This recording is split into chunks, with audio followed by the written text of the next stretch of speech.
위진남북조 시대의 민간고사로 하나 더 살펴볼 것은 양산백과 추경대입니다. 양산백과 추경대는 각각 남녀 주인공의 이름으로 남자 주인공의 양씨, 여자 주인공의 축씨를 따서 줄여서 양축이라고 부르기도 합니다. 이 양축 이야기는 맹강녀, 우랑직녀, 백사전과 함께 중국에 전래되는 4대 민간 전설 중에 하나로 꼽힙니다.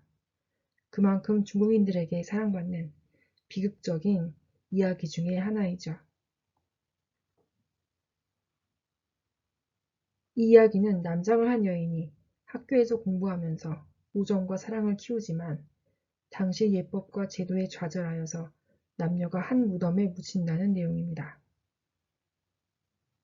원래 이 전설에 여러 가지 이야기가 가감되면서 판본도 10여 정이나 되고 그 인물이나 지리적 배경에 관해서도 다양한 이설이 존재할 만큼 많은 사랑을 받았던 이야기입니다.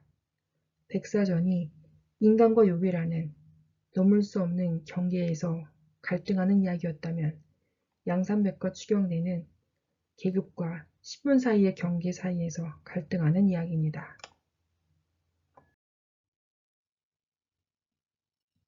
위진남북조 시대의 양축고사는 민간의 전설로 전해지다가 당대의 문헌 기록으로 남으면서 그 원형을 확인할 수 있게 되었습니다.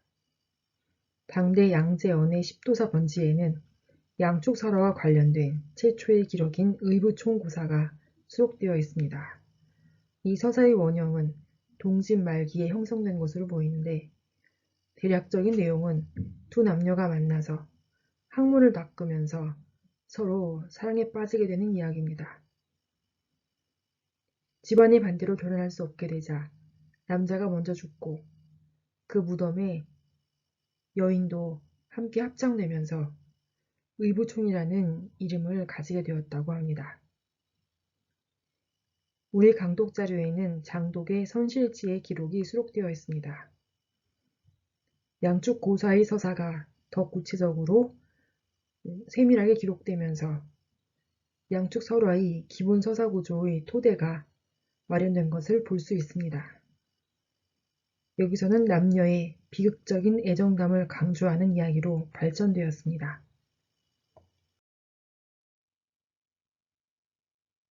양축고사도 백사전과 마찬가지로 시대와 배경에 따라 지역에 따라 조금씩 다른 이야기가 섞이는 과정을 겪게 됩니다.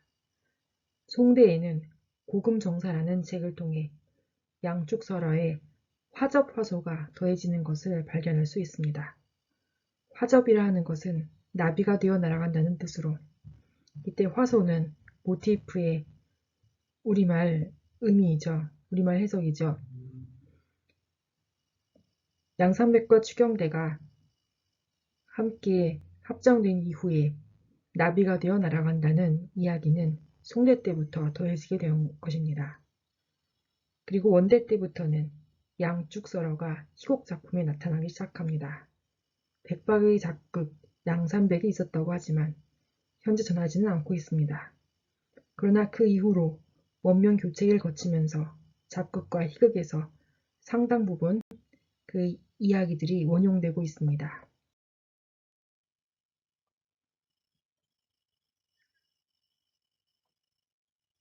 앞서 백사전에서 풍목룡이란 소설가의 작품을 통해 백낭자 영진 뇌봉탑이라는 이야기가 잘 정리되어 서사의 기틀이 거의 완성되었다고 이야기했습니다. 풍목룡은 명대 유명한 소설가입니다. 양축고사도 풍목룡이 정리한 고금소설에 의해서 서사가 구체적으로 확대되고 전체의 줄거리 그리고 화소 등이 거의 형성되었습니다. 그 화소는 남장, 여성이 남장을 하는 것과 순장, 남녀가 함께 합장되는 것, 그리고 화접, 나비가 되어 날아간다는 세 가지 요소인 것이지요. 명대에는 복원이라고 하는 이야기 형태의 대본으로도 유행했습니다. 그리고 희곡 중에 산백방영대라고 하는 작품이 있어서 당시의 공연 예술로서도 이 양축고사가 성행했던 것을 볼 수 있습니다. 이렇게 민가, 고사나 모거서, 탄사와 같은 여러 가지 공연 장르, 그리고 희극의 기본적인 형태와 더불어서 양축설화는 크게 성행하였고 양축설화곤을 형성하게 됩니다. 양축고사는 청대에도 다양한 형태의 문헌과 기록으로 남아 있습니다. 청대 소금표의 지방지에는 축영대 소전이라고 하는 정기 형태의 기록이 수록되어 있고 또 희곡으로는 방우기 전기, 삼백방우와 같은 작품들도 널리 알려져 있습니다. 양축 관련 설화는 끊임없이 민중의 관심 속에서 발전하면서 전승되어 왔습니다. 그리고 시대적 요구에 따라 적절한 요소가 가미되거나 각색되면서 시대를 거슬러 모든 중국인들에게 회자되고 사랑받는 낭만적 고사의 전형이 되었습니다. 특히 사랑하는 두 남녀가 죽음이라는 결말을 맞이하는 이 안타까운 이야기는 민중의 소망을 반영하면서 점차 이승에서 이루지 못한 양산백과 추경대의 사랑을 나비로 환생시킨 사랑이 성취되는 상징물을 넣음으로써 자유로운 연애 그리고 두 남녀의 순수한 사랑이 성취되기를 바라는 마음을 담게 되었지요. 양축고사의 이야기는 각 시대와 지방, 지역에 따라 조금씩 차이가 나긴 하지만 기본적인 줄거리는 같습니다. 세도 있는 부잣집의 천방지축인 딸 추경대는 그녀를 시집보내고자 하는 부모님에 의해서 공부를 하러 가게 됩니다. 공부를 하러 간 서원에서 추경래는 남자로 변장을 하고 그리고 양산백이라는 친구를 만나 함께 공부하게 됩니다. 3년간 함께 공부하며 두 사람은 우정을 쌓아갑니다. 어느 날 추경대는 아버지의 급한 부름을 받아 집으로 돌아가게 되고 양산백은 그녀가 떠날 때쯤 되어야 추경대가 여자란 사실을 깨닫게 됩니다. 귀족 가문의 추경대와 가난한 선비인 양산백이 성별을 초월하고 또 신분을 초월한 사랑을 나누게 되는 것이지요.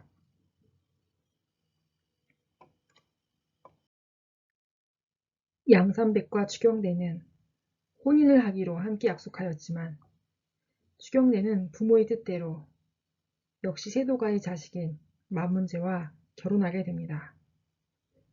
그리고 이를 알게 된 양산백은 마음이 병을 얻어 죽고 말았지요. 추경대가 혼례를 치르기 위해 마문제의 집으로 갈 때 양산백의 무덤 옆을 지나가게 되었습니다. 추경대가 인사를 하기 위해 양산백의 무덤으로 다가가자 갑자기 양산백의 무덤이 갈라지고 추경대는 무덤 속으로 빨려 들어갔습니다.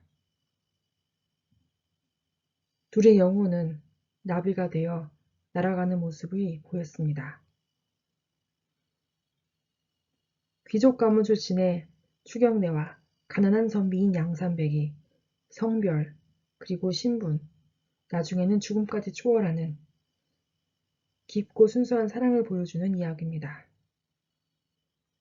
처음에는 둘이 함께 무덤에 묻힐 수밖에 없는 비극적인 결말이었지만 나비로 환생하는 이야기가 덧붙여짐으로써 자유로운 사랑에 대한 희망과 염원을 갈구하는 민중들의 마음이 표현되었습니다.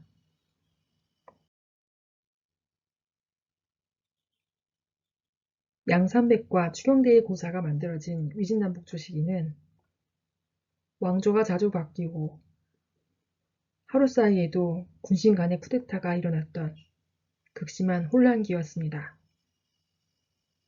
그리고 사회문화적으로는 문벌 귀족이 사회 중심부를 차지하며 귀족 문화가 성행하던 시기였죠.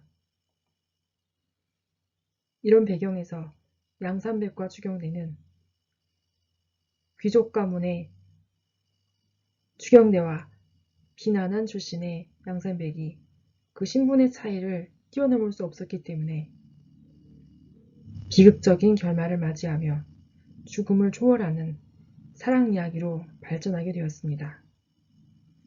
이 이야기는 중국의 로미오와 줄리엣이라고 불릴 정도로 이교에 얽매이지 않고 경제와 계급, 신분의 차이를 초월한 자유롭고 주체적인 사랑을 동경하는 이야기로 많은 사람들의 사랑을 받았죠.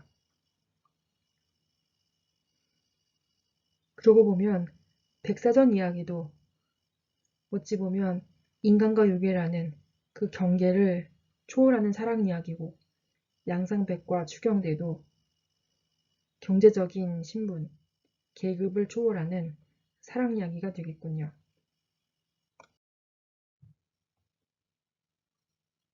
인류가 사랑 이야기를 찾는 이유는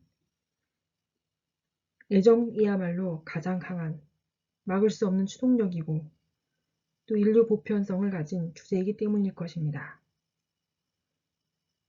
행복한 생활을 추구하는 행복권에 대한 가장 강한 열망을 전달할 수 있는 것이 바로 애정이기도 하죠. 이 강한 애정은 신분을 초월하여 계급을 초월하여 사람들을 화합하게 하고 하나로 묶어주는 힘을 가지고 있습니다. 양축고사는 이렇게 중국인들의 마음을 사로잡고 고사, 탄사, 지방이와 같은 여러 공연 장르에서 다양하게 공연되었습니다. 그리고 전통 오락뿐만 아니라 현대 TV 드라마, 뮤지컬, 영화 등으로도 많은 작품에서 소재가 되었었죠. 영화를 보면 1994년의 양축이나 2003년에 나온 애니메이션 양축, 드라마 양산백과 추경대는 여러 번이나 리메이크 되기도 했습니다.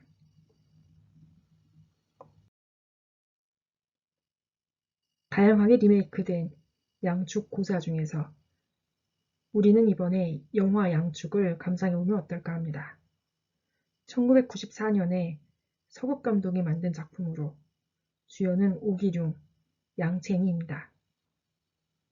서국 감독은 본래 천녀유원, 동방불패와 같이 특수효과를 잘 쓰고 중국적 환타지 영화를 즐겨 만들었던 감독이었습니다. 그렇지만 여기서는 특수효과를 절제하고 오히려 소박하고 진정성이 넘치는 유쾌하지만 또 절절하게 슬픈 독특한 멜로 영화를 탄생시켰습니다. 신분의 벽에 가로막혀 피눈물을 흘리고 죽음으로 사랑을 지키는 양산백과 추경대의 감동적인 사랑 이야기, 여러분이 영화를 통해 느껴보길 바랍니다.